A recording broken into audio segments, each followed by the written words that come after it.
തമിഴിലെ ബെസ്റ്റ് ആയിട്ടുള്ള ഒരു 5 മിസ്റ്ററി ത്രില്ലർ മൂവീസിനെ പറ്റി സംസാരിക്കാനാണ് ഞാൻ വന്നിട്ടുള്ളത്. നല്ല ട്വിസ്റ്റും കാര്യങ്ങളും നമ്മൾ ലാസ്റ്റ് വരെ നല്ല ത്രില്ലിംഗ് മൂഡിൽ മിസ്റ്ററി ഒക്കെ നിലനിർത്തിക്കൊണ്ടുള്ള അങ്ങനത്തെ ഒരു 5 പടത്തിനെ പറ്റി പറയാനാണ് ഞാൻ വന്നിട്ടുള്ളത്. ഫസ്റ്റ് വൺ, 20,000 കണ്ണുകൾ. 2018 റിലീസായിട്ടുള്ള ഒരു മൂവിയാണ്. നല്ല ഗംഭീരമായിട്ടുള്ള ട്വിസ്റ്റ് ആൻഡ് ടേൺസും നല്ല ത്രില്ലിംഗ് ആയിട്ട് പോകുന്ന ഒരു മിസ്റ്ററി ത്രില്ലർ ടൈപ്പ് ഒരു മൂവിയാണ്. തുടക്കം തൊട്ട് അവസാനം വരെ നമ്മൾ നല്ല ത്രില്ല് അടിച്ച് കണ്ടുകൊണ്ടിരിക്കും. അമ്മാതിരി ഒരു പടമാണ്. സെക്കൻഡ് വൺ, കുരങ്ങ് മുംബൈ. 2017 റിലീസായിട്ടുള്ള ഒരു മൂവിയാണ്. അത് അടിപൊളി ഒരു മൂവിയാണ്. നല്ല ഒരു ഇങ്ങനെ എല്ലാ പടം പോലെ നല്ല ത്രില്ലിംഗ് ആയിട്ട് ടപ്പ് എന്ന് പറഞ്ഞ് പോകുന്നൊരു പടമല്ല. അത്യാവശ്യം വേറൊരു ഒരു സ്ലോ ഫേസിൽ അങ്ങനെ പോകുന്നൊരു ടൈപ്പ് മൂവിയാണ്. ബട്ട് കിടിലം പടമാണ്. Third one, Maharaja. 2024 റിലീസ് ചെയ്തൊരു മൂവിയാണ്. നിങ്ങളെല്ലാവരും കണ്ടു കാണും. സേതുപതിയുടെ ഒരു മൂവിയാണ്. ഗംഭീര പടമാണ്. തുടക്കം തൊട്ട് നമ്മൾ കണ്ടിരിക്കും വരെ നമ്മൾ അത്രയും പിടിച്ചിരുത്തി ആ ഒരു ട്വിസ്റ്റും കാര്യങ്ങളും ഗംഭീരം, ഒന്നും പറയാനില്ല.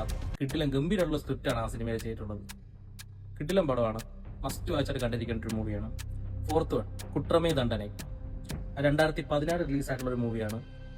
ഇതുപോലെ തന്നെ നല്ലൊരു ഗംഭീര പടമാണ്. നല്ല ത്രില്ലിംഗ് ആയിട്ട് നല്ല തുടക്കം തൊട്ട് അവസാനം വരെ അത്രയും ത്രില്ലിംഗ് ആയിട്ട് പോകുന്ന ഒരു കിടിലം പടമാണ് കുട്രമേ ദണ്ഡനെ എന്ന് പറയുന്ന ഒരു മൂവി.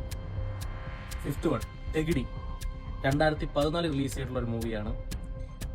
ആദ്യം തൊട്ട് അവസാനം വരെ നമ്മൾ ആ ഒരു തുടക്കം ഒരു ഇൻസിഡന്റ് കാണിക്കുകയാണ്.